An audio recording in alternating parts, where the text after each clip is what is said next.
और अंत में कोरोना मैं आज की परिस्थितियों में पूरा मुझे विश्वास है कि सिक्योरिटी फोर्सेस का जो एक्सीलेंट कोऑर्डिनेशन है, जेके पुलिस, सीआरपीएफ और आर्मी का, इसी के चलते हुए हमें और भी बहुत सी सफलताएं मिलती रहेंगी और इसी प्रकार ऑपरेशंस चलते रहेंगे।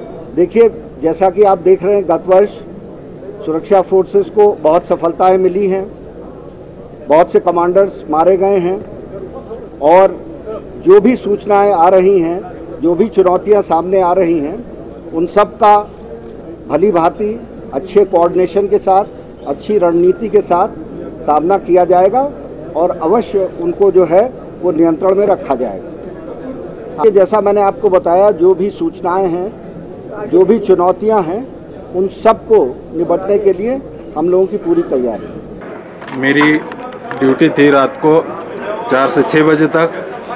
जब मैं ड्यूटी पे गया तो आधा घंटा के बाद ड्यूटी के दौरान मुझे अंधेरे में मूवमेंट दिखाई दिया। मैंने गौर किया कि क्या उस साइड में कोई आवाज़ आ रही थी। गौर किया तो मुझे मिलिटेंट दिखाई दिए, जिनके हाथ में हथियार और पिट्ठू बैग और लेके अब कैंप की तरफ आ रहे थे। कैंप में घुसने की फिराक में थे, तो मैंने बिना समय गंवाते हुए